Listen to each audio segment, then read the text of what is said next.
챕터 1. 평온한 일상, 겉으로 드러난 가난. 안녕하세요. 저는 평생 가난하게 사신 아버지 덕분에 세상에서 가장 소중한 교훈을 배운 딸입니다.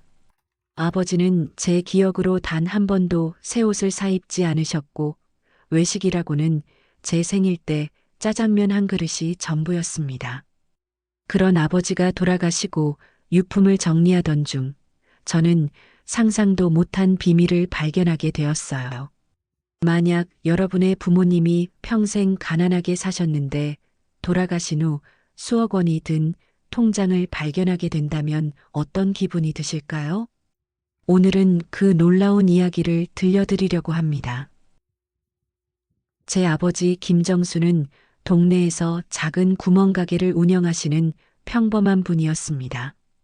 가게라고 해봐야 평수가 고작 5평 남짓한 작은 공간의 과자, 음료수, 담배, 라면 같은 기본적인 생필품만 파는 그런 곳이었죠. 아버지는 새벽 5시면 어김없이 일어나 가게 문을 여셨습니다. 그리고 밤 11시가 되어서야 셔터를 내리며 하루를 마무리하셨어요. 일요일이고 명절이고 할 것 없이 365일 내내 말입니다. 순이야, 아빠는 너 하나 잘 키우는 게 인생의 유일한 목표야. 어머니를 일찍 여인 아버지는 혼자서 저를 키우셨습니다. 제가 5살 때 어머니가 교통사고로 세상을 떠나신 후 아버지는 아버지이자 어머니가 되어야 했어요. 그 무거운 짐을 홀로 짊어지고 살아가시는 아버지의 등은 늘 구부정했습니다. 아버지의 하루는 정말 단조로웠습니다. 새벽에 일어나 라디오를 틀어놓고 가게 청소를 하시고 하루 종일 동네 아저씨, 아주머니들과 인사를 나누며 물건을 파셨어요. 점심은 늘 집에서 싸온 도시락이었고 저녁도 라면이나 김밥으로 간단히 때우시곤 했습니다. 아빠, 가끔은 치킨이나 피자 같은 것도 시켜 먹으면 안 돼요? 제가 초등학생 때 친구들이 부러워서 한번 그런 말을 한 적이 있습니다. 그때 아버지의 표정을 지금도 잊을 수가 없어요. 잠시 당황스러운 듯 하시더니 이내 미안한 표정을 지으시며 말씀하셨어요. 순이야, 아빠가 미안하다. 우리는 돈을 아껴야 해. 내가 대학 갈 때까지 모아두는 거야. 대신 아빠가 맛있는 계란 후라이 해줄게. 그날 밤 아버지가 해주신 계란 후라이는 정말 맛있었습니다. 지금 생각해보면 그냥 평범한 계란 후라이였을 텐데 왜 그렇게 맛있게 느껴졌을까요? 아마도 아버지의 마음이 담겨서였을 것입니다. 아버지는 정말 검소하게 사셨습니다. 옷은 늘 같은 것만 입으셨고 그마저도 기워가며 입으셨어요. 신발도 밑창이 닳아 구멍이 날 때까지 신으셨고 머리는 한 달에 한 번 동네 이발소에서 3,000원 주고 깎으셨습니다. 아빠, 새 옷 좀 사세요. 아빠 옷들 너무 낡았어요. 제가 고등학생이 되어서 아버지께 그런 말씀을 드린 적이 있습니다. 그때 아버지는 자신의 옷을 내려다보시더니 씩 웃으시며 이렇게 말씀하셨어요. 이 옷들이 뭐가 문제야? 아직 멀쩡한데. 옷은 사람을 가리는 게 아니라 사람이 옷을 가리는 거란다. 아빠는 이 옷들이 편해. 그런 아버지였지만 제게만큼은 아낌없이 투자하셨습니다. 제가 학용품이 필요하다고 하면 어김없이 사주셨고 참고서나 문제집도 비싸다고 주저하신 적이 없었어요. 제가 피아노를 배우고 싶다고 했을 때도 마찬가지였습니다. 순이야, 아빠는 너한테만큼은 부족함이 없게 해주고 싶어. 내가 하고 싶은 건 다 해. 아빠가 있잖니. 중학교 때 피아노 학원비가 한 달에 8만 원이었는데 그때 우리 가게 하루 매출이 10만 원 정도였으니까 결코 적은 돈이 아니었을 겁니다. 하지만 아버지는 한 번도 그 돈이 부담된다는 내색을 하지 않으셨어요. 대신 아버지 자신은 더욱 절약하셨습니다. 여름에도 선풍기 하나로 버티시고 겨울에도 난방비를 아끼려 두꺼운 옷을 겹겹이 입고 지내셨어요. 저는 그런 아버지가 안쓰러워서 가끔 용돈을 드리려고 했지만 아버지는 절대 받지 않으셨습니다. 아빠 돈은 아빠가 벌어. 너는 내 할 일만 열심히 하면 돼. 아버지의 친구들도 모두 비슷한 처지의 분들이었습니다. 동네 구멍가게 사장님들, 작은 식당 운영하시는 분들, 택시기사 아저씨들. 그분들이 가끔 우리 가게에 모여 소주 한잔하며 이런저런 이야기를 나누시곤 했어요. 정수야, 너 혼자 딸 키우느라 고생이 많다. 뭘, 우리 순이가 워낙 착해서 고생이라고 할 것도 없어. 다만 내가 더 많이 벌어서 얘한테 좋은 것들 해주지 못하는 게 미안할 뿐이지. 그런 대화를 들을 때마다 저는 가슴이 뭉클했습니다. 아버지는 저 때문에 자신의 모든 것을 포기하고 사시는 것 같았거든요. 그래서 저는 더욱 열심히 공부했고 아버지를 실망시키지 않으려고 노력했습니다. 고등학교 3학년 때였습니다. 제가 대학 입학금 때문에 걱정하고 있다는 걸 아신 아버지는 어느 날 저를 불러앉히시고 말씀하셨어요. 순이야, 돈 걱정은 하지 마. 아빠가 다 준비해뒀어. 너는 가고 싶은 대학, 하고 싶은 공부 마음껏 해. 아빠, 정말요? 어떻게 그런 돈을? 아빠가 몇 년 전부터 조금씩 모아뒀지. 우리 딸 대학 보내려고 말이야. 그때 저는 아버지가 얼마나 오랫동안 저를 위해 준비하고 계셨는지 깨달았습니다. 새 옷도 안 사 입으시고 맛있는 음식도 안 드시면서 오직 제 미래를 위해 돈을 모으고 계셨던 거예요. 대학에 진학한 후에도 아버지는 변함없이 저를 지원해 주셨습니다. 한 달에 한 번씩 생활비를 보내주시고 가끔 고향에 내려가면 온갖 먹을 것을 챙겨주시곤 했어요. 아빠는 괜찮으니까 너만 잘 지내면 돼. 공부 열심히 하고 좋은 사람들 많이 만나. 아버지는 늘 그렇게 말씀하셨습니다. 자신의 행복보다는 제 행복을 먼저 생각하시는 분이었어요. 그런 아버지 덕분에 저는 아무 걱정 없이 대학 생활을 할 수 있었고 좋은 직장도 구할 수 있었습니다. 졸업 후 서울에서 직장을 구한 저는 한 달에 한 번씩 고향에 내려가 아버지를 뵈었습니다. 그때마다 아버지는 정말 기뻐하셨어요. 제가 가져다 드리는 작은 선물들을 보물처럼 아끼시고 제가 해드리는 회사 이야기들을 재미있게 들어주셨습니다. 하지만 아버지는 여전히 그 작은 구멍가게에서 같은 방식으로 살아가고 계셨습니다. 변한 것이라고는 나이가 더 드셨다는 것뿐이었어요. 허리는 더 굽어지셨고 머리는 더 휘어지셨지만 여전히 새벽 5시에 일어나 밤 11시까지 가게를 운영하고 계셨습니다. 아빠, 이제 그만 쉬세요. 제가 아빠 모실 수 있어요. 몇 번 그런 말씀을 드렸지만 아버지는 고개를 저으시며 말씀하셨어요. 아직 아빠가 일할 수 있는데 뭘. 너는 내 생활에 집중해. 아빠는 이 일이 좋아. 지금 생각해보면 그때의 아버지에게는 저도 몰랐던 어떤 다른 이유가 있으셨던 것 같습니다. 단순히 생계를 위한 것이 아닌 다른 무엇인가 말이에요. 하지만 그땐 저는 그저 고집 센 아버지, 자식 앞에서도 약한 모습 보이기 싫어하는 평범한 아버지라고만 생각했습니다.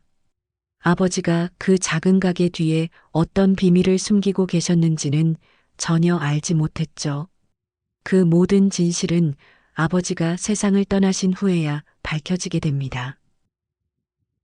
평생 검소하게 사시며 오직 딸을 위해 살아오신 아버지.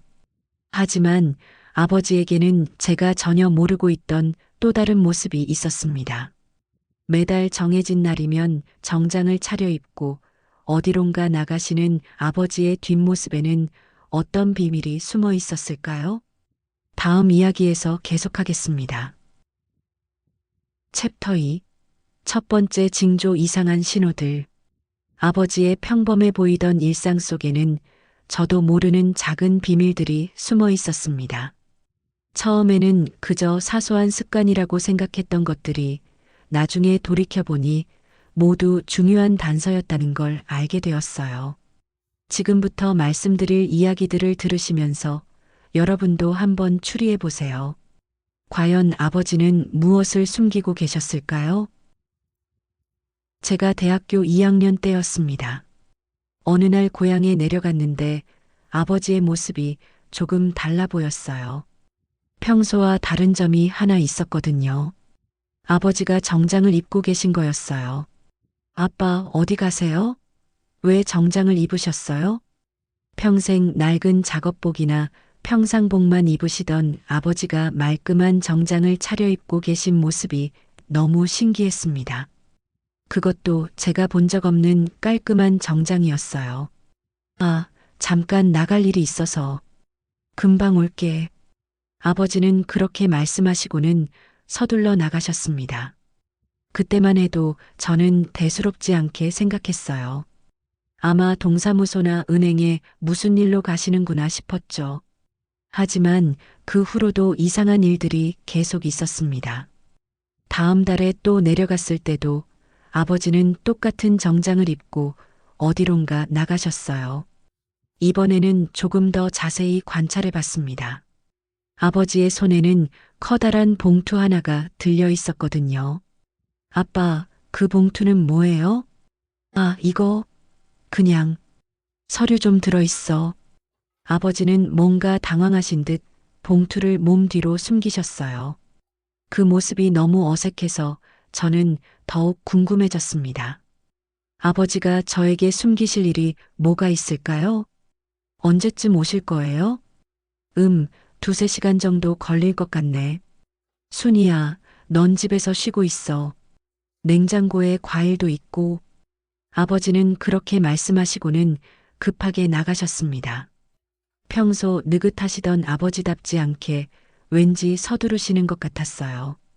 호기심이 생긴 저는 창문으로 아버지의 뒷모습을 지켜봤습니다.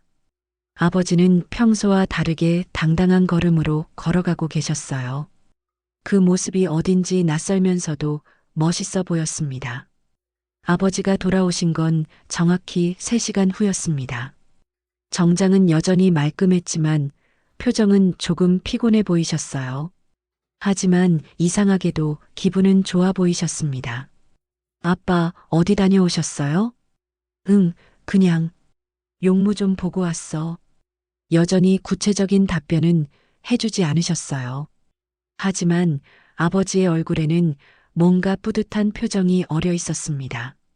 마치 좋은 일을 하고 오신 것 같은 그런 표정이었어요. 그 후로 저는 패턴을 발견하게 되었습니다.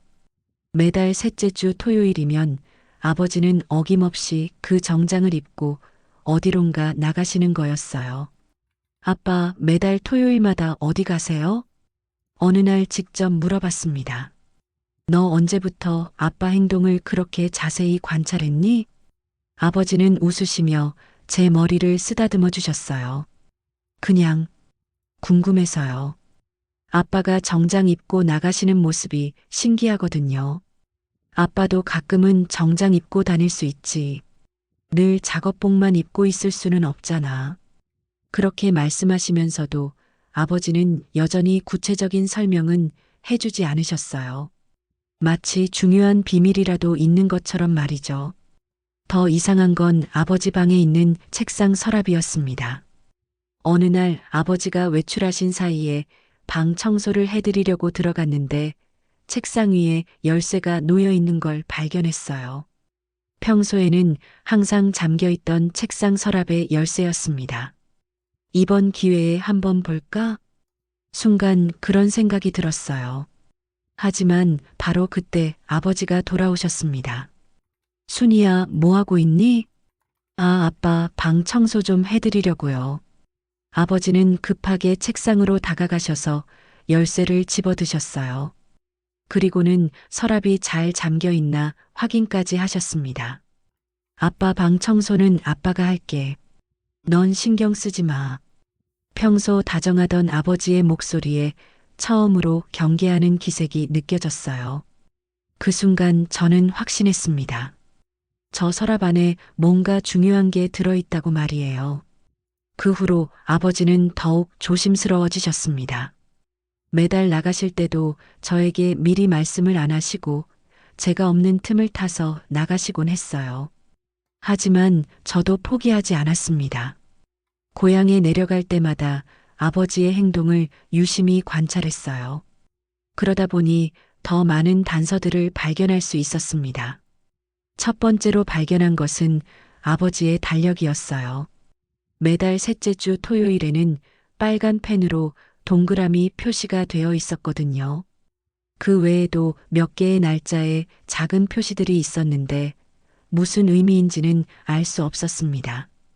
두 번째는 아버지의 전화 통화였어요. 가끔 저녁에 누군가와 통화를 하시는데 평소보다 훨씬 정중한 말투로 대화를 하셨어요. 네, 알겠습니다. 이번 달에도 잊지 않고 챙겨드리겠습니다. 아니에요. 전혀 부담스럽지 않습니다. 오히려 제가 감사하죠. 이런 식의 대화였어요. 마치 누군가에게 정기적으로 뭔가를 전해드리는 것 같은 느낌이었습니다. 세 번째는 아버지의 수첩이었어요. 어느 날 아버지가 가게에서 일하시는 동안 집에서 쉬고 있는데 소파 틈 사이에서 작은 수첩이 떨어진 걸 발견했어요. 수첩을 펼쳐보니 온통 숫자들이 적혀 있었습니다. 날짜 옆에 큰 금액들이 적혀 있는 걸 보니 가계부 같은 건가 싶었어요. 하지만 우리 가게 매출치고는 금액이 너무 컸습니다. 50만 원, 100만 원, 200만 원. 이런 금액들이 매달 규칙적으로 적혀 있었어요. 도대체 이 돈들은 뭘까요? 아버지가 어디서 이런 돈을 구하시는 걸까요? 더 이상한 건 이 금액들이 모두 빠져나가는 돈이라는 점이었어요. 수입이 아니라 지출로 기록되어 있었거든요. 아빠, 혹시 누군가에게 돈을 빌려주고 계시는 거예요? 어느 날 용기를 내서 물어봤습니다. 뭔 소리야? 아빠가 누구한테 돈을 빌려줄 형편이 되니? 아버지는 웃으시며 고개를 저으셨어요.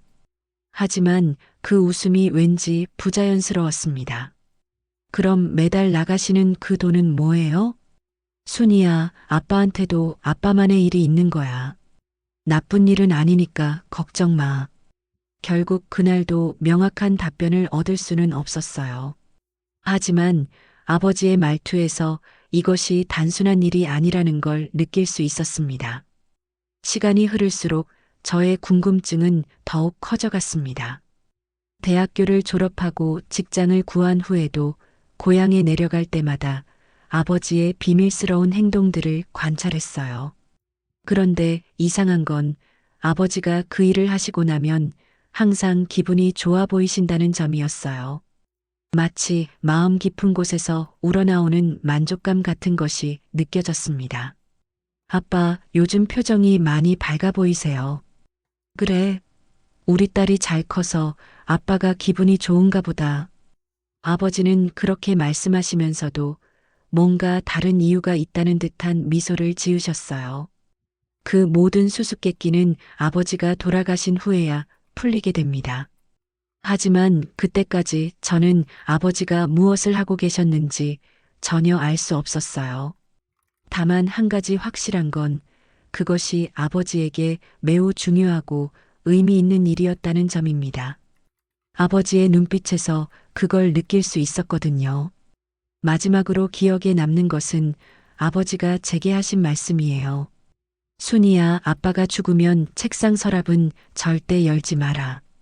아빠가 살아있을 때까지는 말이야. 그때는 왜 그런 말씀을 하시는지 이해할 수 없었어요.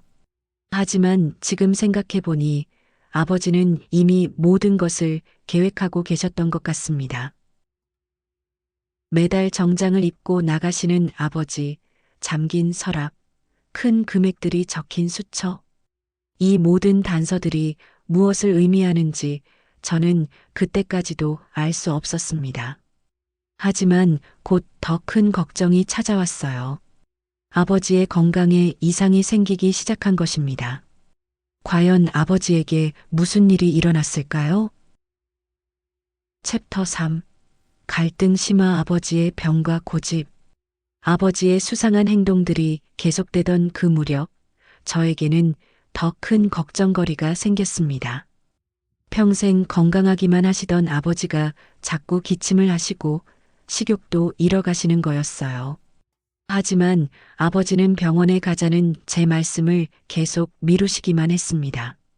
설마 그 비밀스러운 외출이 아버지의 병과 관련이 있는 건 아니겠죠? 제가 직장 생활을 시작한 지 2년째 되던 해였습니다. 그해 여름 고향에 내려갔을 때 아버지의 모습이 많이 달라져 있었어요. 첫 번째로 눈에 띈 건 아버지가 많이 마르셨다는 점이었습니다. 원래도 마른 편이셨지만 그때는 정말 뼈만 남은 것 같았거든요. 아빠 많이 야위셨네요. 혹시 어디 아픈 데라도 있으세요? 아니야, 그냥 여름이라 입맛이 없어서 그래. 나이 들면 다 그런 거야.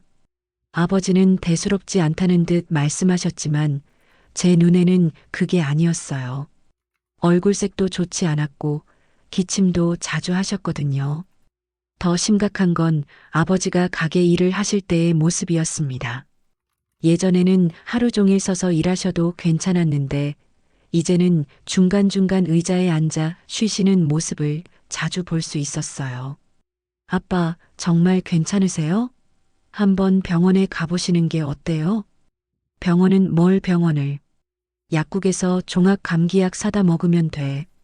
아버지는 여전히 병원에 가려 하지 않으셨어요.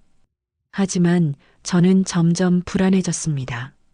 뭔가 평범한 감기가 아닌 것 같았거든요. 그런데 더 이상한 일이 있었어요. 그렇게 몸이 안 좋으신데도 아버지는 여전히 매달 그 정장을 입고 나가시는 거였어요. 어느 날은 열이 나서 몸을 가누기 힘들어 하시는데도 말이에요. 아빠, 오늘은 몸이 안 좋으시니까 나가지 마세요. 안 돼. 오늘은 꼭 가야 하는 날이야. 아버지의 목소리에는 평소와 다른 절박함이 느껴졌어요. 마치 무슨 일이 있어도 그 약속만은 지켜야 한다는 의지가 담겨 있는 것 같았습니다. 결국 그날도 아버지는 몸을 이끌고 나가셨어요. 걸음걸이조차 휘청거리시면서 말이죠. 제가 창문으로 지켜본 아버지의 뒷모습은 정말 안쓰러웠습니다. 평소보다 훨씬 느린 걸음으로 가끔 멈춰서 기침을 하시면서도 꿋꿋이 걸어가시는 모습이었어요. 도대체 뭐가 그렇게 중요한 일이길래? 그때 저는 정말 답답했습니다. 아버지가 무슨 일을 하러 가시는지도 모르겠고 왜 몸이 아픈데도 꼭 가셔야 하는지도 이해할 수 없었거든요. 아버지가 돌아오신 건 그날도 평소와 같은 시간이었어요. 하지만 얼굴색이 더욱 안 좋아지셨고 숨도 거칠게 쉬고 계셨습니다. 아빠, 이제 정말 병원에 가셔야 할 것 같아요. 내일 보자. 오늘은 좀 피곤하네. 그날 밤 아버지는 기침 때문에 거의 잠을 못 주무셨어요. 옆방에서 듣고 있는 제 마음도 너무 아팠습니다. 다음 날 아침 저는 강하게 나갔습니다. 아빠, 오늘 꼭 병원에 가셔야 해요. 제가 모시고 갈게요. 순이야, 아빠는 정말 괜찮아. 그냥 며칠 더 지켜보자. 안 돼요. 더 이상은 안 돼요. 제가 휴가까지 내고 내려온 거예요. 결국 아버지는 제 고집에 못 이겨 병원에 가시기로 하셨어요.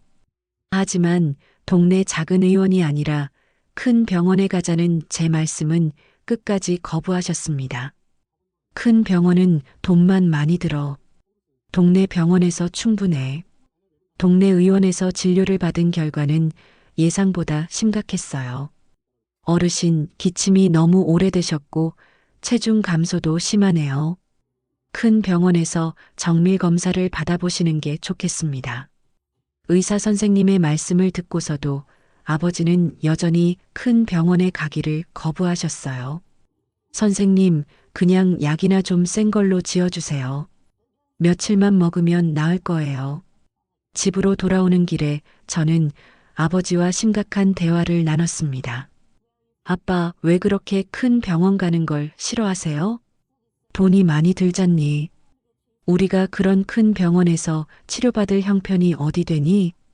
돈 걱정은 하지 마세요. 제가 있잖아요. 아빠 건강이 우선이에요. 하지만 아버지는 고개를 저으셨어요. 순이야, 넌 내 앞가림하기도 바쁠 나이야. 아빠 병원비까지 어떻게 돼? 그때 저는 문득 이상한 생각이 들었어요. 아버지가 매달 그렇게 큰 돈을 어디선가 쓰고 계시면서 정작 자신의 병원비는 아끼려 하신다는 게 말이 안 됐거든요. 아빠, 혹시 다른 곳에 돈 쓸 일이 있으세요? 무슨 소리야? 아니, 그냥. 아빠도 가끔 큰 돈 쓰실 일이 있을 수도 있잖아요. 아버지는 제 말을 듣고 잠시 당황하시는 것 같았어요. 하지만 이내 침착하게 대답하셨습니다. 아빠가 뭘 그렇게 큰 돈 쓸 일이 있겠니? 가게 운영하고 생활비 내고 하면 남는 돈이 얼마나 되겠어?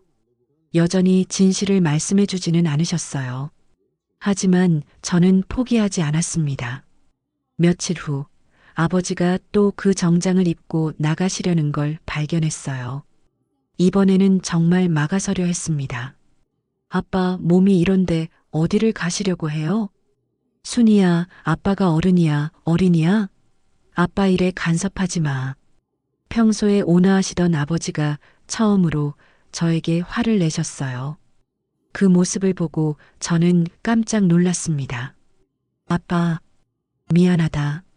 아빠가 너무 심하게 말했네. 하지만 이건 아빠가 꼭 해야 하는 일이야. 이해해줘. 아버지의 눈빛에는 간절함이 담겨 있었어요. 무엇 때문인지는 모르지만 정말로 중요한 일이라는 걸 느낄 수 있었습니다. 결국 그날도 아버지는 나가셨어요. 하지만 이번에는 제가 몰래 따라가 봤습니다. 아버지는 버스를 타고 시내로 나가셨어요. 저도 조심스럽게 뒤를 따라갔죠. 그런데 아버지가 내리신 곳은 시내 한복판이었습니다. 그곳에서 아버지는 한 건물 안으로 들어가셨어요. 건물 입구에는 사회복지법인 재단이라는 간판이 걸려 있었습니다. 재단? 아버지가 왜 그런 곳에? 저는 멀리서 지켜봤지만 아버지가 뭘 하러 가신 건지는 알 수 없었어요. 1시간쯤 지나서 나오신 아버지의 표정은 여전히 만족스러워 보였습니다. 집으로 돌아온 후 저는 아버지께 물어봤습니다. 아빠, 오늘 재단에 다녀오셨죠? 아버지는 깜짝 놀라시며 저를 바라봤어요. 너 혹시 아빠 따라온 거야? 걱정돼서요. 아빠가 아픈데 어디 가시는지도 모르고. 아버지는 한숨을 쉬시며 말씀하셨어요. 순이야, 아빠도 나름대로 하는 일이 있어. 나쁜 일은 아니니까 걱정 말아라. 그럼 무슨 일인지 말씀해 주세요. 지금은 말할 수 없어. 때가 되면 내가 알게 될 거야. 여전히 구체적인 답변은 해주지 않으셨어요. 하지만 아버지의 말투에서 이것이 정말로 중요한 일이라는 걸 느낄 수 있었습니다. 그 후로도 아버지의 건강은 계속 나빠졌어요. 기침은 더 심해졌고 밤에는 거의 잠을 못 주무시게 되었습니다. 아빠, 정말로 큰 병원에 가봐야 할 것 같아요. 순이야, 아빠는 정말 괜찮아. 좀 더 기다려보자. 하지만 저는 더 이상 기다릴 수 없었어요. 몰래 동네 병원에 가서 아버지의 상태에 대해 상담을 받았습니다. 환자분 상태로 봐서는 정말 빨리 큰 병원에서 검사를 받아보시는 게 좋겠습니다. 이렇게 계속 미루시면 안 돼요. 의사 선생님의 말씀을 듣고 저는 더욱 불안해졌어요. 그래서 회사에 장기 휴가를 내고 고향에 내려가 아버지를 설득했습니다. 아빠, 제발이요. 한 번만 검사 받아보세요. 순이야, 제가 무릎 꿇고 부탁드릴게요. 제발. 결국 아버지는 제 간곡한 부탁에 못 이겨 큰 병원에 가시기로 하셨어요. 검사 결과가 나오기까지 일주일이 걸렸습니다. 그 일주일 동안 저는 정말 불안했어요. 혹시 나쁜 결과가 나오면 어쩌나 하는 걱정 때문에 잠도 제대로 못 잤습니다. 그런데 이상한 건 그 와중에도 아버지는 여전히 매달 그 일정을 지키려 하신다는 점이었어요. 아빠, 검사 결과 나올 때까지는 집에서 쉬세요. 안 돼. 이번 달을 빼먹으면 안 돼. 아버지의 고집은 정말 대단했어요. 그 정도로 중요한 일이라면 도대체 무엇일까요? 결국 검사 결과가 나왔습니다. 그리고 그 결과는 제가 가장 두려워했던 것이었어요. 아버지의 건강이 악화되고 있는 상황에서도 여전히 지키려 하시는 그 약속? 과연 아버지에게 그토록 중요한 일이 무엇일까요? 그리고 병원에서 나온 검사 결과는 과연 어떨까요? 저와 아버지에게 찾아온 시련의 시간이 시작되려 하고 있었습니다. 챕터 4. 절망과 고통 아버지의 죽음. 병원에서 나온 검사 결과는 정말로 최악이었습니다. 아버지는 폐암 3기 판정을 받으셨어요. 이미 많이 진행된 상태였고 의사 선생님은 길어야 6개월이라고 하셨습니다. 그 말을 들은 순간 저는 머릿속이 하얘졌어요. 세상이 무너지는 기분이었죠. 하지만 더 이상한 건 그런 상황에서도 아버지는 여전히 그 비밀스러운 일을 계속하려 하신다는 것이었습니다. 환자분께서는 폐암 3기로 진단됩니다. 이미 림프절까지 전이된 상태라서 의사 선생님의 말씀이 귀에 들어오지 않았어요. 폐암 3기, 6개월. 이런 단어들만 머릿속에 맴돌았습니다. 선생님, 그럼 치료하면 괜찮아지는 거죠? 최선을 다해보겠지만 이미 많이 진행된 상태라서 완치는 어려울 것 같습니다. 항암 치료와 방사선 치료를 병행해서 진행을 늦춰보는 정도. 아버지는 의외로 침착하게 받아들이셨어요. 마치 이미 예상하고 계셨던 것처럼 말이에요. 선생님, 치료비는 얼마나 들까요? 항암 치료 비용이 한 달에 200만 원 정도, 방사선 치료까지 합하면. 아빠, 돈 걱정은 하지 마세요. 제가 다 해결할게요. 하지만 아버지는 고개를 저으셨어요. 순이야, 그런 큰 돈을 내가 어떻게 마련하니? 아빠는 이미 충분히 살았어. 무슨 소리세요? 치료받으셔야죠. 기적이 일어날 수도 있잖아요. 그날부터 저와 아버지 사이에는 치료를 받을 것이냐 마느냐를 두고 실랑이가 계속됐어요. 저는 무슨 일이 있어도 치료를 받게 하려 했고 아버지는 돈이 너무 많이 든다며 거부하셨습니다. 아빠, 제가 대출을 받아서라도 치료비를 마련할게요. 안 돼. 너까지 빚더미에 앉힐 수는 없어. 그럼 아빠는 저 혼자 두고 가실 거예요? 그 말을 들은 아버지의 표정이 순간 흔들렸어요. 하지만 이내 다시 단호해지셨습니다. 순이야, 아빠가 죽어도 너는 잘 살아갈 거야. 아빠가 너를 그렇게 키웠잖니. 결국 며칠간의 설득 끝에 아버지는 치료를 받기로 하셨어요. 하지만 조건이 있었습니다. 항암 치료만 하자. 입원은 하지 않을 거야. 아빠, 그래도 입원해서 집중 치료를 받으시는 게 안 돼. 아빠한테는 해야 할 일이 있어. 또 그 이야기였어요. 죽을 병에 걸렸는데도 여전히 그 비밀스러운 일을 하시겠다는 거였어요. 항암 치료가 시작되면서 아버지의 몸은 급격히 안 좋아졌습니다. 머리카락도 빠지고 식욕도 완전히 잃으셨어요. 걷는 것조차 힘들어 하셨죠.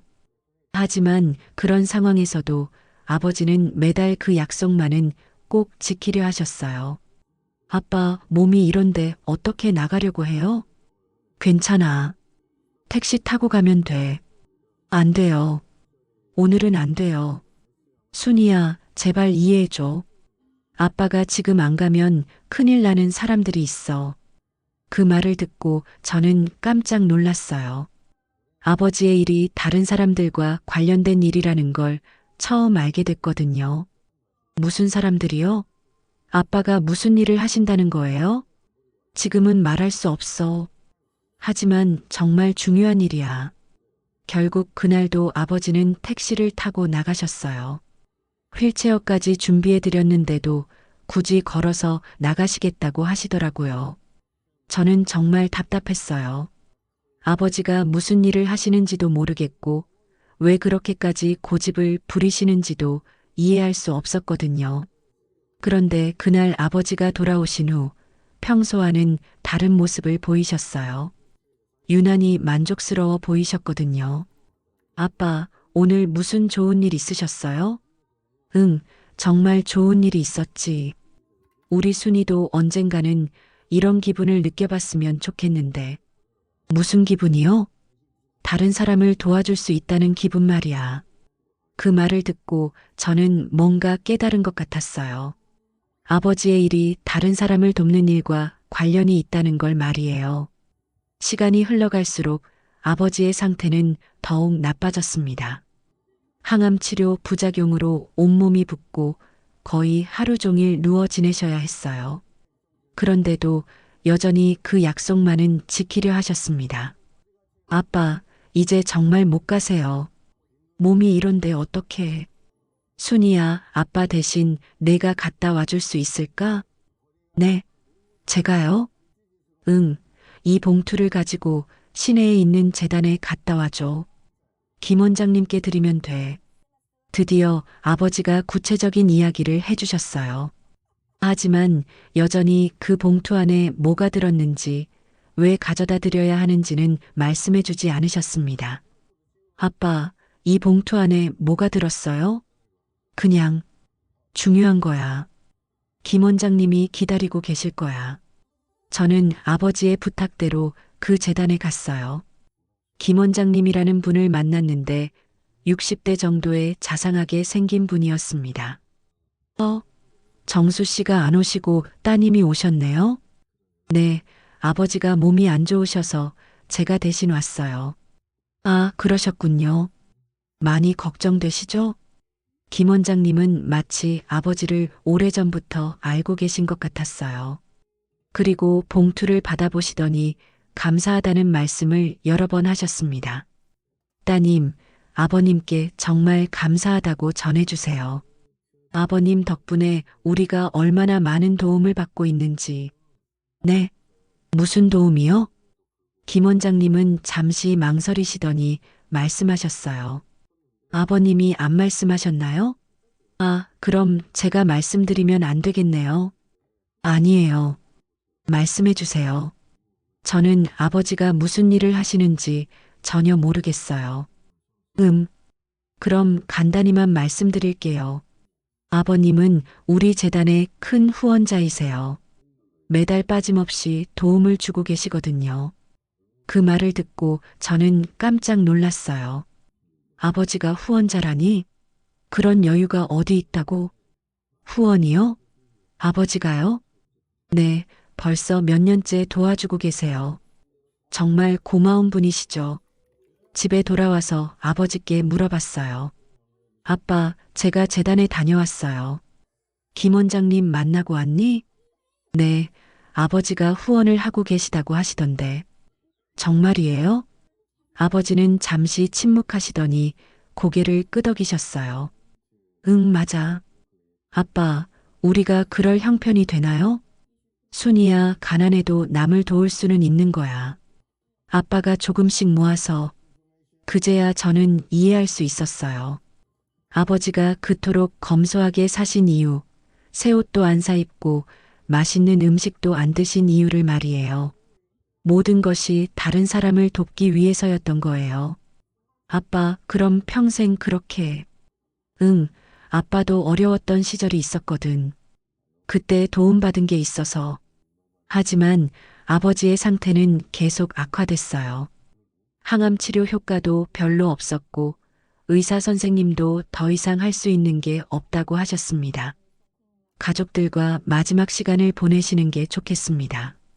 그 말을 들은 순간 저는 세상이 무너지는 것 같았어요. 마지막 한 달 동안 저는 아버지 곁을 한시도 떠나지 않았어요. 회사도 휴직하고 오직 아버지만 돌봤습니다. 그런데 놀라운 건 아버지가 마지막 순간까지도 다른 사람들을 걱정하신다는 것이었어요. 순이야, 아빠가 죽으면 재단에 연락해서 앞으로는 후원을 못한다고 전해줘. 네, 아빠. 그리고 만약 여유가 되면 가끔이라도 아빠 대신 도와주면 좋겠는데. 알겠어요, 아빠. 아버지는 마지막까지도 다른 사람들을 생각하고 계셨어요. 그리고 어느 조용한 아침, 아버지는 제 손을 꼭 잡은 채로 영원히 눈을 감으셨습니다. 순이야, 아빠는 정말 행복했어. 너 같은 딸을 둬서. 그것이 아버지의 마지막 말씀이었어요. 장례식장에서 정말 많은 분들이 오셨어요. 동네 분들뿐만 아니라 제가 한 번도 본 적 없는 분들도 많이 오셨습니다. 따님, 아버님이 정말 좋은 분이셨어요. 우리가 이렇게 클 수 있었던 것도 아저씨 덕분이에요. 아저씨 없었으면 우리 애들 대학도 못 보냈을 거예요. 이런 말씀들을 하시는 거였어요. 저는 그제야 아버지가 얼마나 많은 분들을 도우셨는지 알게 되었습니다. 김 원장님도 오셨어요. 따님, 아버님은 정말 위대한 분이셨어요. 몰래 선행을 하시는 분들이 있지만 아버님처럼 오랫동안 꾸준히 도움을 주신 분은 드물어요. 아버지가 얼마나 도움을 주셨나요? 말로 다 할 수 없을 정도예요. 아버님 덕분에 자립한 사람들이 정말 많거든요. 그 말을 들으면서 저는 아버지에 대해 제대로 알지 못했던 제 자신이 부끄러웠어요. 평생 가난하다고만 생각했던 아버지가 사실은 누구보다도 부유한 마음을 가지신 분이었다는 걸 그때서야 깨달았거든요. 장례를 치르고 나서 저는 아버지의 유품을 정리하기 시작했어요. 그리고 드디어 그 금기의 서랍을 열어볼 때가 왔습니다. 아버지가 평생 저에게 열지 말라고 하셨던 그 서랍. 과연 그 안에는 무엇이 들어있을까요? 지금까지 알게 된 것만으로도 충분히 놀라웠는데 더 큰 비밀이 숨어 있는 건 아닐까요? 드디어 아버지가 숨기셨던 모든 진실을 알게 될 순간이 다가왔습니다. 챕터 5. 결심과 준비 유품 정리 시작. 아버지의 장례를 치르고 일주일이 지났습니다. 그동안 저는 아무것도 할 수 없었어요. 아버지가 계시던 집에 혼자 있으니 모든 것이 아버지 생각만 나게 했거든요. 아버지가 사용하시던 찻잔, 늘 앉으시던 의자, 그리고 그 잠겨있던 서랍. 이제 정말로 그 서랍을 열어볼 때가 왔습니다. 장례를 치르고 나서 저는 며칠 동안 아무것도 하지 못했어요. 아버지 없는 집이 너무나 조용하고 쓸쓸했거든요. 아버지가 늘 새벽 5시에 일어나서 라디오를 틀어놓고 가게 문을 열러 나가시던 소리, 밤 11시에 돌아오셔서 순이야, 아빠 왔어 하시던 목소리. 이제는 더 이상 들을 수 없다는 현실이 너무 아팠습니다. 하지만 언제까지 이렇게 있을 수는 없었어요. 아버지의 가게도 정리해야 했고 집도 비워야 했거든요. 무엇보다 아버지가 마지막에 부탁하신 일들을 해드려야 했습니다. 재단에 연락해서 앞으로는 후원을 못한다고 전해달라. 아버지의 그 말씀이 계속 마음에 걸렸어요. 그래서 먼저 김 원장님께 전화를 드렸습니다. 원장님, 안녕하세요. 저 김정수의 딸 순이입니다. 아, 순이 씨. 아버님 일로 정말 많이 힘드시죠? 네, 원장님. 아버지가 부탁하신 말씀이 있어서요. 앞으로는 후원을 계속하기 어렵다고 전해달라고 하셨어요. 전화기 너머로 한숨소리가 들렸어요. 아, 그러실 줄 알았어요. 하지만 순이 씨, 괜찮습니다. 아버님이 그동안 도와주신 것만으로도 정말 감사하거든요. 원장님, 죄송한데 아버지가 정확히 어떤 도움을 주셨는지 알 수 있을까요? 아버님이 말씀 안 하셨나요? 네, 자세한 건 전혀. 김 원장님은 잠시 침묵하시더니 천천히 말씀하기 시작하셨어요. 아버님은 15년 전부터 저희 재단을 도와주고 계셨어요. 처음에는 매달 10만 원씩 시작하셨는데 나중에는 매달 200만 원까지. 200만 원이요? 저는 깜짝 놀랐어요. 우리 가게 월 매출이 300만 원 정도였는데 그 중에서 200만 원을 후원하셨다는 건가요? 네, 그것뿐만 아니라 특별한 일이 있을 때는 별도로도 도와주셨어요. 아이들 장학금이나 급식비, 겨울 난방비 같은 것들을. 그럼 총 얼마나 되나요? 정확한 계산은 안 해봤지만 아마 2억 원은 넘을 거예요. 2억 원. 그 말을 듣고 저는 말문이 막혔어요. 원장님, 혹시 아버지가 사실은 돈이 많은 분이셨나요? 아니에요. 아버님은 정말 검소하게 사시면서 모든 수입을 저희한테 도네이션해 주셨어요. 저희도 처음에는 미안해서 못 받으려고 했는데 아버님이 워낙 간곡하게 부탁하시더라고요. 전화를 끊고 나서 저는 정말 혼란스러웠어요. 아버지가 어떻게 그런 큰 돈을 만드셨을까요? 가게 수입만으로는 절대 불가능한 금액이었거든요. 그때 문득 아버지의 책상 서랍이 생각났어요. 평생 잠가두시고 절대 열지 말라고 하셨던 그 서랍 말이에요. 이제 열어봐도 되는 거겠지? 저는 아버지 방으로 들어갔습니다. 오래된 책상 위에는 여전히 아버지의 안경과 볼펜이 그대로 놓여 있었어요. 서랍의 열쇠는 아버지가 늘 가지고 다니시던 열쇠고리에 있었습니다. 손이 떨리면서 서랍을 열기가 무서웠어요. 마치 아버지의 가장 깊은 비밀을 들여다보는 기분이었거든요. 아버지, 미안해요. 하지만 이제 알아야 할 것 같아요. 마음속으로 아버지께 말씀드리고 천천히 서랍을 열었습니다. 서랍 안에는 생각보다 많은 것들이 들어 있었어요. 두꺼운 통장 여러 개, 영수증들을 묶어둔 뭉치들, 그리고 낡은 수첩 하나. 먼저 통장들을 꺼내봤어요. 모두 다른 은행의 통장들이었는데 각각 다른 이름으로 되어 있었습니다. 김정수, 김정호, 김정민. 모두 아버지와 비슷한 이름들이었어요. 혹시 가명으로 만드신 건가요? 첫 번째 통장을 펼쳐봤습니다. 그리고 저는 눈을 의심했어요. 입금 내역이 어마어마했거든요. 매달 1,000만 원씩 꾸준히 들어오고 있었는데 그 돈이 곧바로 빠져나가고 있었어요. 1,000만 원씩? 아버지가 어디서 이런 돈을? 다른 통장들도 마찬가지였어요. 큰 금액들이 들어오면 곧바로 여러 곳으로 빠져나가고 있었습니다. 그 다음에는 영수증 뭉치를 살펴봤어요. 재단 기부 영수증, 고아원 후원금 영수증, 장학금 지급 영수증. 정말 다양한 곳에 도움을 주신 기록들이었어요. 가장 놀라운 건 그 금액들이었습니다. 한 달에 기부하신 총액이 800만 원에서 1,200만 원까지 다양했어요. 도대체 아버지가 누구셨던 거야? 마지막으로 낡은 수첩을 펼쳐봤습니다. 아버지의 필체로 빼곡히 적혀 있는 내용들이었어요. 김아들 대학 입학금 마이너스 200만 원. 이 할머니 병원비 마이너스 150만 원.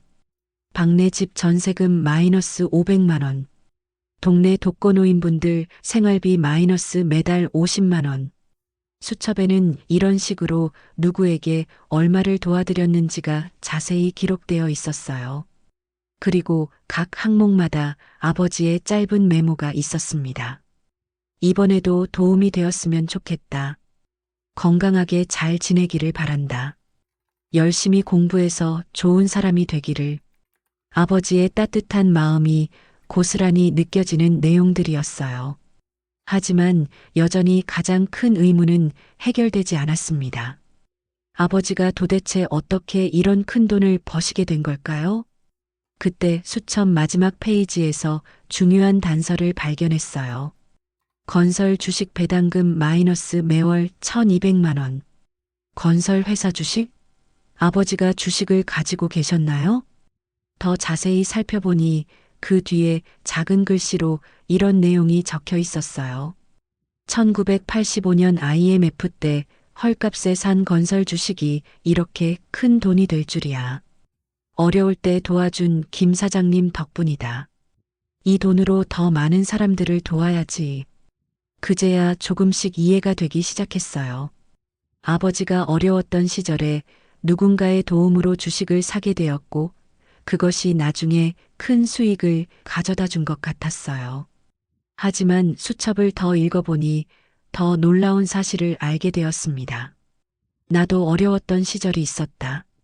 순이 엄마가 아플 때 치료비가 없어서 얼마나 절망했던지, 그때 도움을 주신 분들이 있었기에 지금의 내가 있다.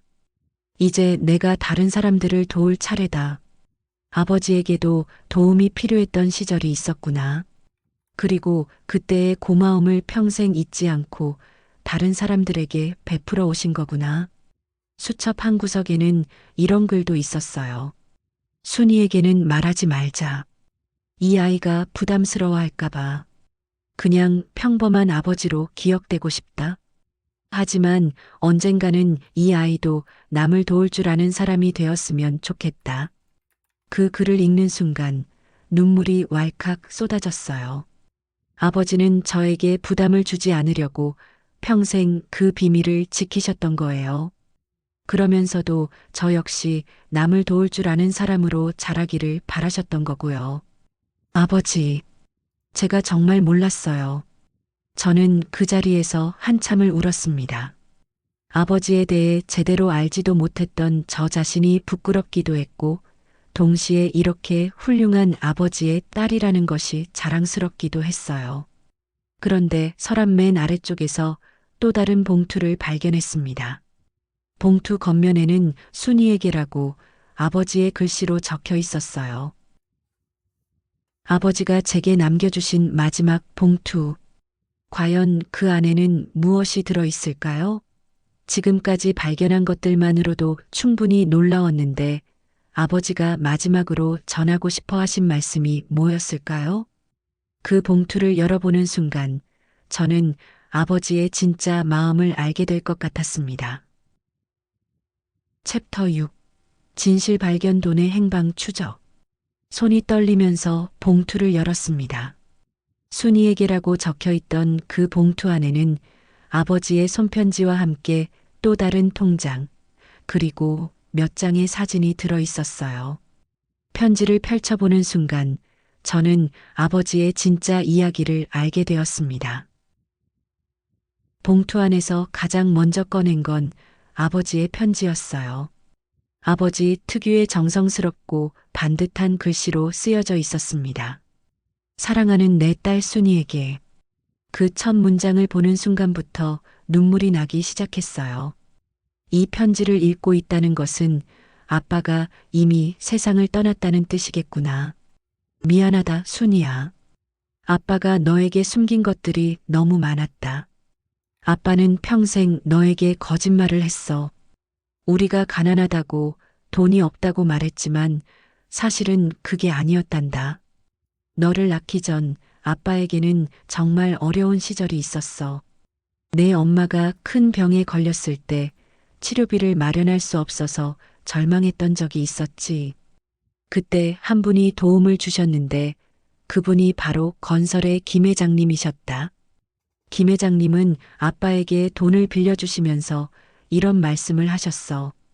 나중에 여유가 생기면 다른 어려운 사람들을 도와주라고 말이야. 그리고 회사가 어려울 때 헐값에 주식을 사라고 권유해 주셨지. 아빠는 그 주식으로 큰 돈을 벌게 되었고 김 회장님과의 약속을 지키기 위해 그 돈으로 남들을 도와왔단다. 편지를 읽으면서 저는 아버지가 왜 그토록 남을 돕는 일에 열심이셨는지 이해할 수 있었어요. 단순한 선행이 아니라 약속을 지키는 일이었던 거예요. 편지는 계속 이어졌습니다. 하지만 아빠는 너에게 부담을 주고 싶지 않았어. 부자 아버지의 딸로 자라면서 돈의 가치를 모르는 아이가 되는 것보다는 검소하고 성실한 사람으로 자라기를 바랐거든. 그래서 아빠는 평생 가난한 척 연기를 했단다. 새 옷도 사지 않고 맛있는 음식도 먹지 않으면서 말이야. 힘들었지만 너를 제대로 된 사람으로 키우기 위해서였어. 이제 아빠는 없지만 너에게는 선택권을 주고 싶다. 이 봉투 안에 있는 통장에는 너를 위해 따로 모아둔 돈이 들어있어. 5억 원 정도 될 거야. 이 돈으로 내가 하고 싶은 일을 하면 돼. 사업을 해도 좋고, 집을 사도 좋고. 하지만 아빠는 내가 이 돈의 일부라도 어려운 사람들을 위해 써줬으면 좋겠다. 강요하는 건 아니야. 다만 아빠의 마지막 소원이라고 생각해줘. 편지 마지막에는 이런 내용이 있었어요. 아빠는 너를 키우면서 정말 행복했어.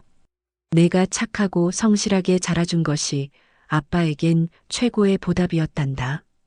사랑한다, 내 딸아. 그리고 고마워. 편지를 다 읽고 나서 저는 한참 동안 울었어요. 아버지가 평생 저를 위해 얼마나 많은 것을 희생하셨는지, 얼마나 깊이 생각하고 계셨는지 알 수 있었거든요. 그 다음에 통장을 확인해 봤어요. 정말로 5억 원이 들어 있었습니다. 아버지가 저를 위해 따로 모아두신 돈이었어요. 봉투 안에는 사진들도 있었어요. 제가 한 번도 본 적 없는 사진들이었는데 아버지가 여러 곳에서 기부하고 계시는 모습들이었어요. 고아원에서 아이들과 함께 찍은 사진, 장학금 전달식에서의 모습, 독거노인 분들께 생활비를 드리는 장면, 아버지의 또 다른 모습들이었어요. 사진 뒷면에는 아버지의 메모가 있었습니다. 2018년 고아원 마이너스 아이들이 너무 밝아서 기분이 좋았다. 2019년 장학금 전달식 마이너스 이 아이들이 잘 자라주기를 바란다. 2020년 코로나 때 마스크 배달 마이너스 조금이나마 도움이 되었으면. 모든 사진마다 아버지의 따뜻한 마음이 담겨 있었어요. 그런데 사진들 중에서 특별한 것이 하나 있었어요. 아버지가 한 노신사와 함께 찍은 사진이었는데 뒷면에 이렇게 적혀 있었어요. 김 회장님과의 마지막 만남 마이너스 약속을 지키겠다고 다시 한번 말씀드렸다. 아, 이분이 아버지를 도와주셨던 그 김 회장님이구나. 저는 더 자세히 알고 싶어서 그 건설회사에 전화를 해봤어요. 안녕하세요. 혹시 김 회장님 계신가요? 김정수 씨의 딸인데요. 아, 김정수 씨 따님이세요? 회장님께서 부고 소식을 듣고 많이 슬퍼하셨어요. 잠깐만 기다리세요. 곧 김 회장님이 전화를 받으셨어요. 순희 씨죠? 아버님 일로 정말 안타깝습니다. 저에게는 정말 소중한 친구였는데. 회장님, 아버지로부터 편지를 받았어요. 회장님이 도와주셔서 지금까지 많은 일들을 할 수 있었다고. 아닙니다. 오히려 제가 정수 씨에게 배운 게 더 많아요. 제가 준 건 고작 돈 몇 푼이었는데 정수 씨는 그걸로 수백 명의 사람들을 도우셨거든요. 김 회장님은 아버지에 대해 더 많은 이야기를 해주셨어요. 정수 씨는 정말 특별한 분이었어요. 돈이 생기면 자신을 위해 쓰는 법이 없었거든요. 항상 다른 사람들을 먼저 생각하셨지. 아버지가 정말 그렇게 많은 분들을 도우셨나요? 한 번은 제가 계산해 본 적이 있어요. 15년 동안 도우신 분들이 대략 3,000명 정도 되더라고요. 3,000명. 그 숫자에 저는 또다시 놀랐어요. 그분들이 모두 아버지 장례식에 오신 분들인가요? 일부는 그렇죠. 하지만 대부분은 정수 씨가 도우셨다는 걸 모르세요. 워낙 조용히 도움을 주셨거든요. 김 회장님의 말씀을 듣고 나서 저는 아버지가 정말 어떤 분이셨는지 완전히 이해할 수 있었어요. 그 후 며칠 동안 저는 아버지가 도우셨던 곳들을 직접 찾아가 봤어요. 먼저 재단의 김 원장님을 다시 만났습니다. 원장님, 아버지가 도우신 분들을 직접 만나볼 수 있을까요? 물론이죠.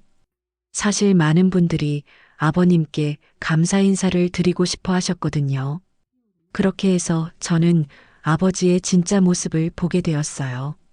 고아원에서 자라 아버지 덕분에 대학을 졸업하고 지금은 선생님이 된 분. 아저씨 덕분에 제가 공부를 계속할 수 있었어요. 지금 제가 아이들을 가르치고 있는 것도 아저씨 덕분이에요. 아버지가 병원비를 도와주셔서 수술을 받고 건강을 회복한 할머니. 정수 씨가 아니었으면 저는 진작에 죽었을 거예요. 그분이 하늘에서 내려온 천사 같았어요. 집 전세금을 도와받아서 가족이 흩어지지 않게 된 아저씨.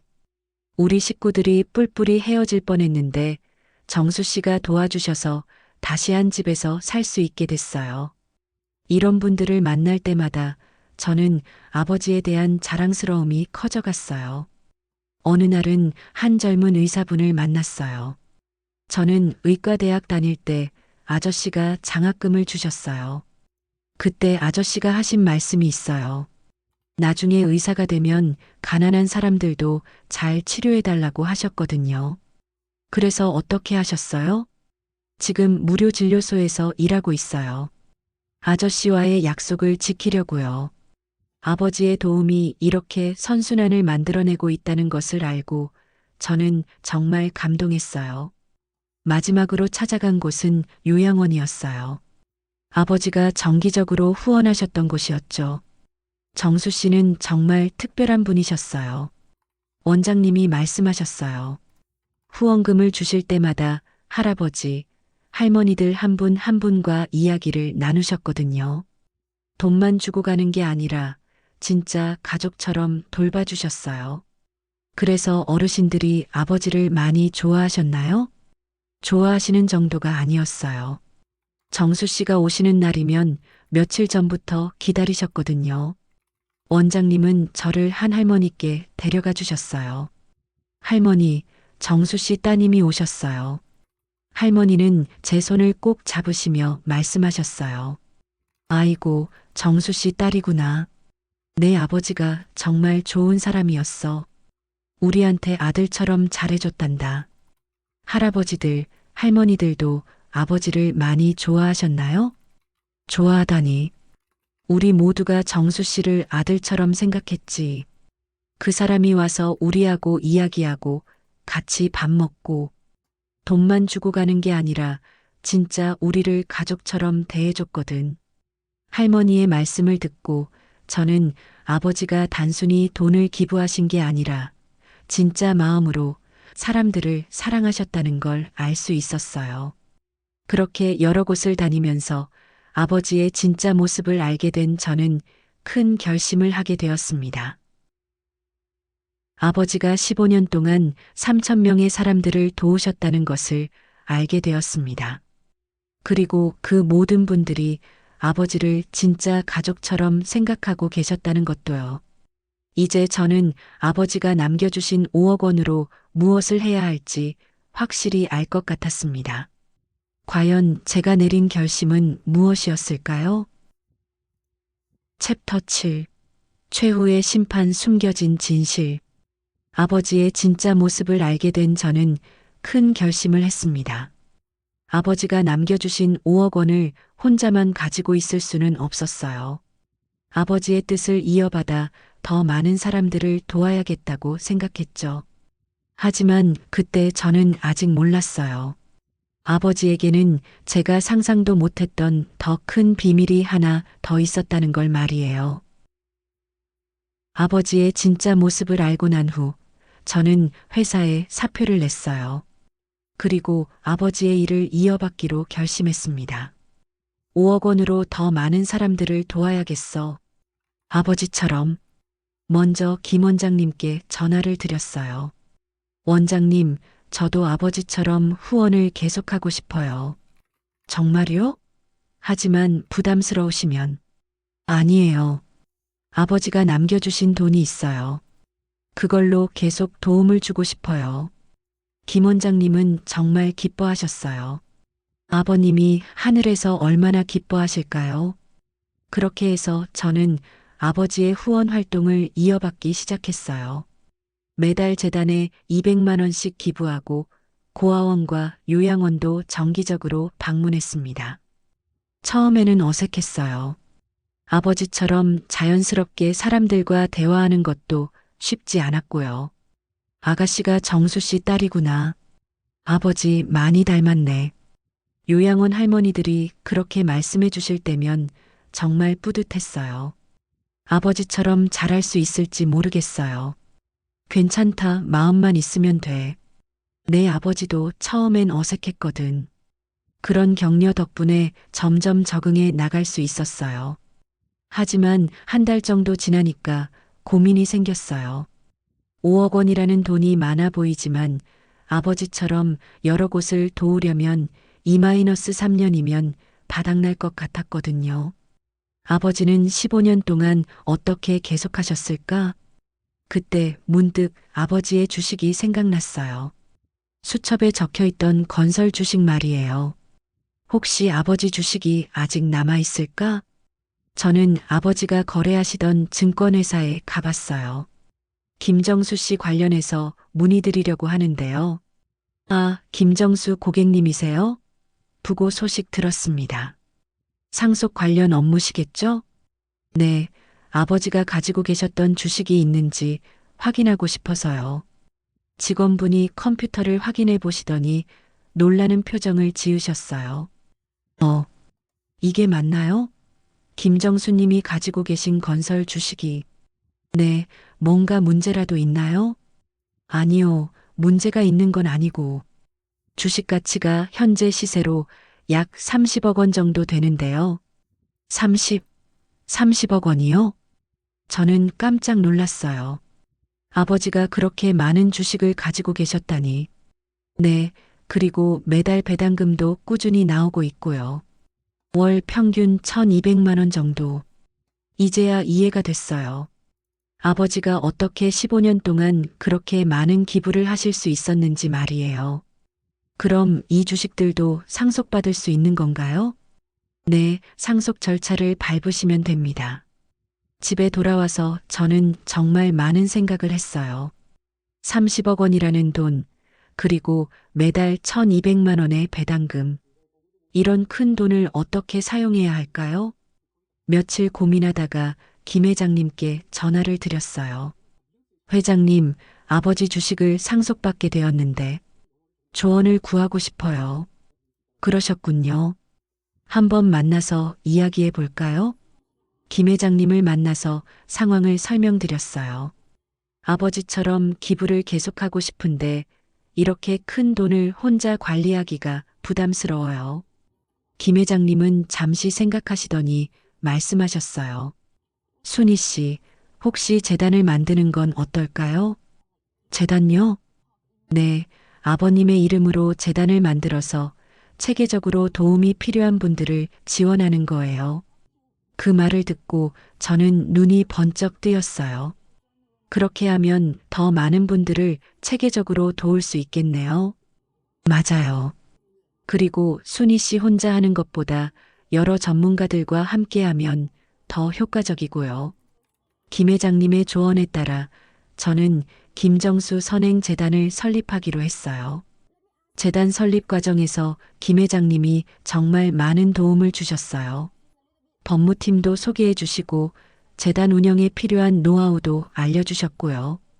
회장님, 왜 이렇게까지 도와주시는 거예요? 정수 씨가 제게 받은 도움을 이렇게라도 갚고 싶어서요. 그분은 정말 제 인생의 은인이었거든요. 은인이요? 아버지가 회장님을 도와드린 적이 있나요? 김 회장님은 잠시 망설이시더니 이야기를 시작하셨어요. 사실 제가 정수 씨에게 처음 도움을 준 건 제가 힘들 때였어요. 네. 20년 전에 저희 회사가 부도 위기에 있었거든요. 그때 정수 씨가 자신의 전 재산을 털어서 저를 도와준 거예요. 저는 깜짝 놀랐어요. 아버지가 김 회장님을 먼저 도와드린 거였나요? 그때 정수 씨는 자기 가게도 팔고 집도 담보로 잡혀서까지 3억 원이라는 큰 돈을 저에게 빌려주셨어요. 아버지가요? 왜 그런 큰 위험을? 제가 어려울 때 유일하게 도와준 사람이 정수 씨였어요. 다른 사람들은 모두 저를 피했는데 말이죠. 김 회장님의 목소리가 떨렸어요. 그 돈 덕분에 회사를 살릴 수 있었고 지금의 제가 있는 거죠. 그래서 회사가 다시 일어선 후에 정수 씨에게 갚으려 했는데 그런데 아버지가 받지 않으셨나요? 받기는커녕 오히려 더 어려운 사람들을 도우라고 하시더라고요. 그래서 제가 주식을 권했던 거예요. 어차피 갚을 돈이니까 주식으로 큰 수익을 내서 더 많은 사람들을 도우라고 말이죠. 이제야 모든 퍼즐이 맞춰졌어요.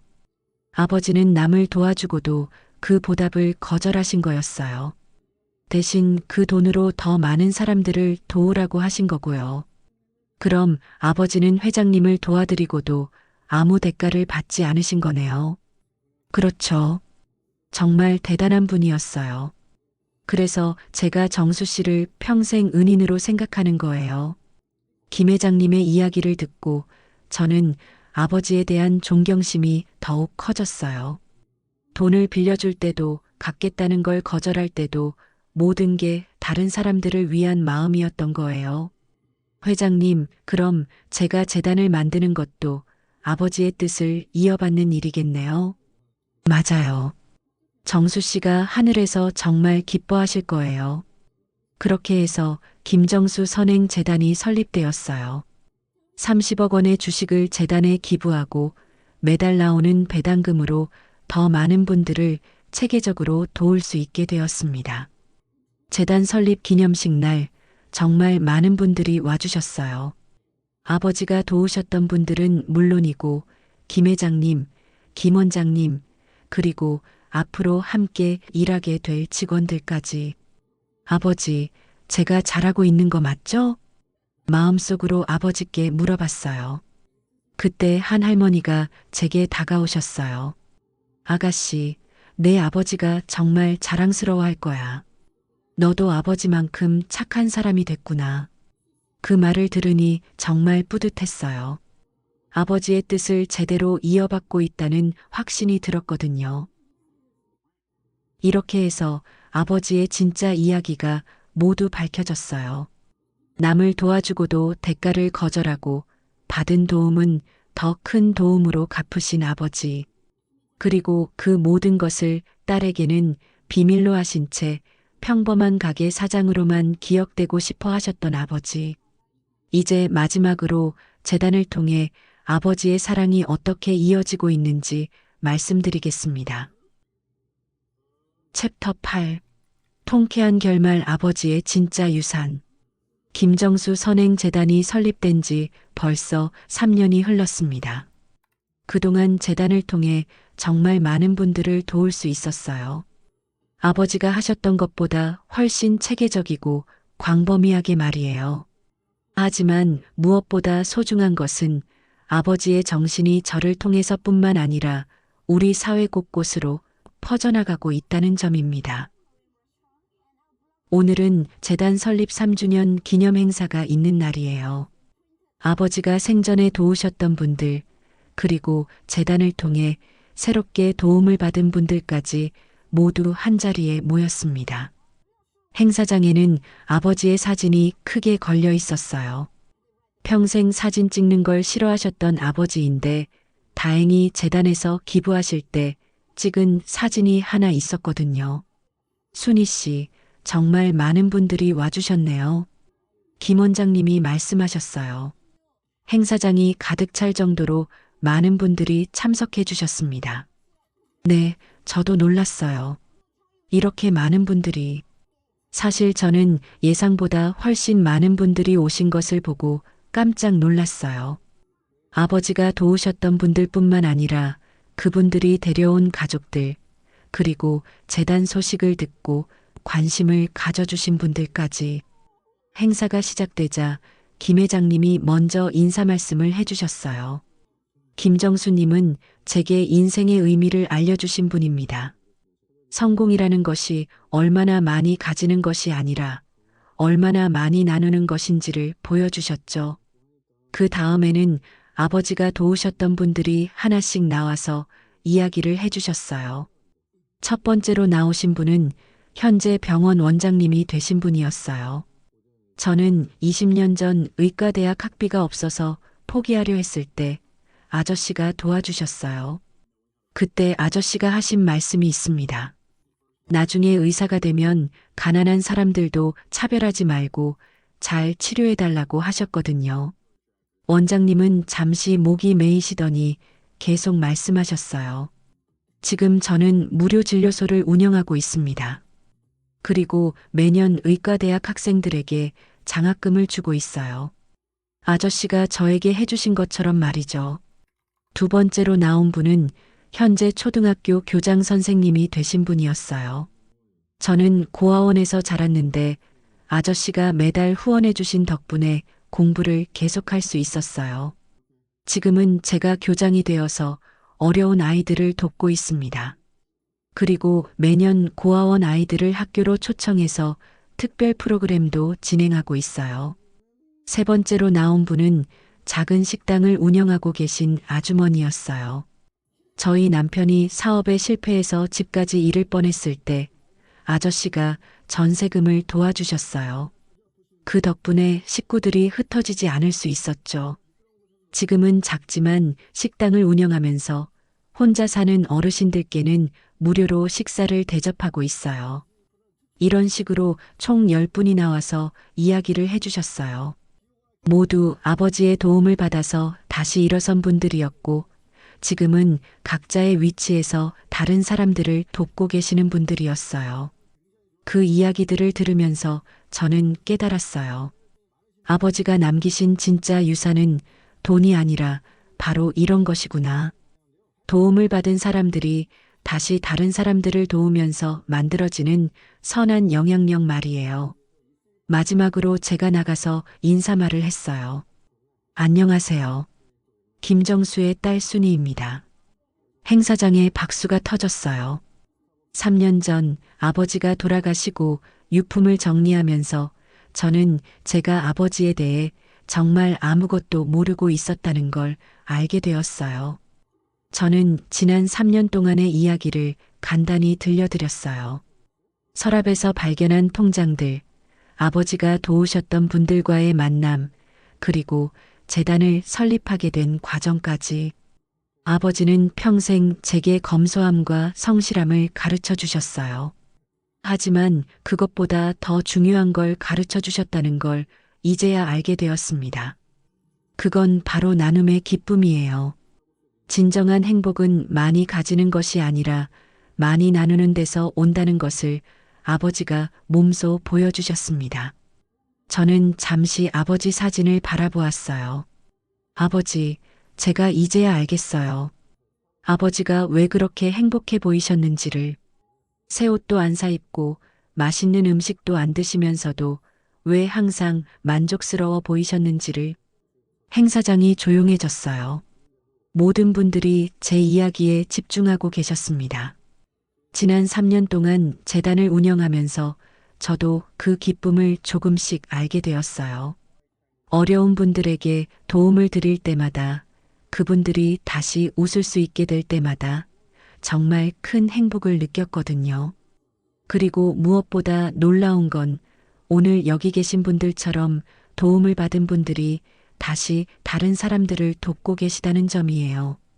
저는 행사장을 둘러보았어요. 이것이 바로 아버지가 꿈꾸셨던 일이 아닐까 싶어요. 선한 영향력이 계속 이어져 나가는 것 말이에요. 그때 한 분이 손을 들고 질문하셨어요. 재단에서 지금까지 얼마나 많은 분들을 도우셨나요? 3년 동안 직접 도움을 드린 분들이 약 1,500명 정도 됩니다. 장학금, 의료비, 생활비 지원 등 다양한 형태로 말이에요. 그리고 간접적으로는 훨씬 더 많은 분들이 혜택을 받으셨을 거예요. 예를 들어 한 분에게 장학금을 드리면 그분이 나중에 의사나 선생님이 되어서 더 많은 사람들을 돕게 되잖아요. 다른 분이 또 질문하셨어요. 앞으로 재단을 어떻게 운영하실 계획이세요? 아버지의 정신을 더 널리 알리고 싶어요. 그래서 올해부터는 김정수 선행상을 만들어서 조용히 선행을 하고 계신 분들을 발굴해서 표창하려고 합니다.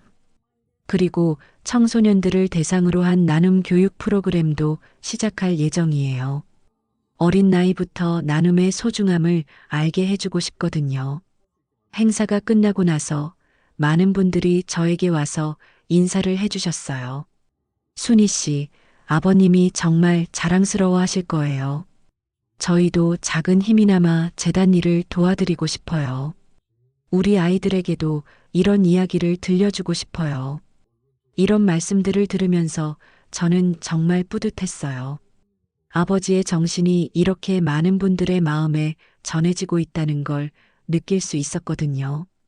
행사장이 비워진 후 저는 혼자 아버지 사진 앞에 앉아 있었어요. 아버지, 제가 잘하고 있는 거 맞죠? 마음속으로 아버지께 물어봤어요. 처음에는 무작정 아버지 흉내만 내려고 했는데 이제는 제 나름대로의 방식을 찾아가고 있는 것 같아요. 아버지가 개인적으로 도우셨던 것을 저는 재단이라는 시스템을 통해서 더 많은 분들에게 전하려고 해요. 그리고 아버지의 이야기를 널리 알려서 더 많은 사람들이 나눔의 소중함을 깨닫게 하고 싶어요. 그때 김 회장님이 옆에 와서 앉으셨어요. 순희 씨, 정말 훌륭한 행사였어요.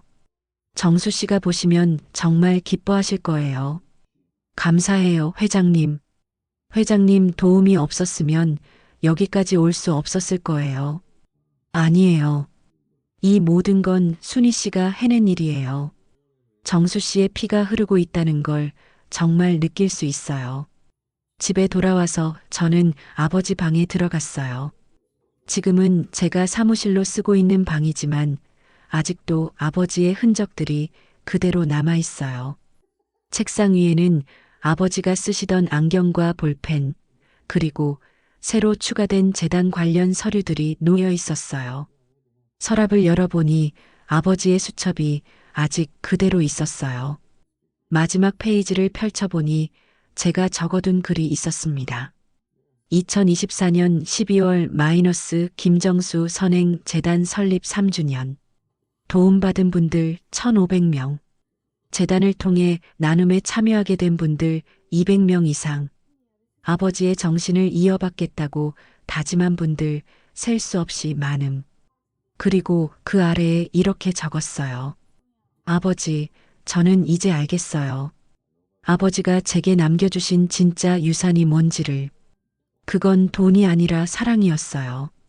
남을 사랑하는 마음, 나누는 기쁨을 아는 마음이었어요. 저도 이제 그 사랑을 더 많은 사람들과 나누면서 살아가고 있어요. 그리고 언젠가 제 아이들에게도 이 소중한 유산을 물려주고 싶어요. 아버지가 평생 꿈꾸셨던 세상, 서로 돕고 사는 아름다운 세상을 만들어 가겠어요. 그것이 아버지의 딸로 태어난 제가 해야 할 일이니까요. 창밖을 보니 해가 지고 있었어요. 아버지가 늘 이 시간에 가게 문을 닫고 집에 들어오시곤 했죠. 아빠 왔어, 순이야. 문득 아버지의 목소리가 들리는 것 같았어요. 네, 아빠. 저 여기 있어요. 마음속으로 대답했어요. 아버지는 이제 이 세상에 계시지 않지만 아버지의 사랑과 정신은 저를 통해 그리고 아버지가 도우셨던 수많은 분들을 통해 계속 살아있어요. 그리고 그 사랑은 앞으로도 계속 이어져 나갈 거예요. 세상을 조금씩 더 따뜻하고 아름다운 곳으로 만들어가면서 말이에요. 이것이 바로 아버지가 제게 남겨주신 가장 소중한 선물입니다. 여러분, 긴 이야기 끝까지 들어주셔서 정말 감사합니다. 오늘 들려드린 이야기는 단순히 한 아버지와 딸의 이야기가 아닙니다. 우리 모두가 품고 있는 선한 마음, 그리고 그 마음이 얼마나 큰 힘을 가지고 있는지를 보여주는 이야기입니다. 여러분도 각자의 자리에서 작은 나눔을 실천해 보세요. 그 작은 나눔이 모여서 세상을 바꾸는 큰 힘이 될 수 있을 거예요. 진정한 부는 얼마나 많이 가지느냐가 아니라 얼마나 많이 나누느냐로 측정됩니다. 그리고 진정한 성공은 자신만을 위한 것이 아니라 다른 사람들과 함께 누리는 행복에서 나옵니다. 오늘 이야기가 여러분의 마음에도 작은 씨앗이 되어 언젠가 아름다운 나눔의 꽃으로 피어나기를 진심으로 바랍니다. 시청해 주셔서 감사하고 구독과 좋아요로 더 많은 분들과 이 감동을 나눠주시면 더욱 감사하겠습니다. 다음에도 더 좋은 이야기로 찾아뵙겠습니다. 감사합니다.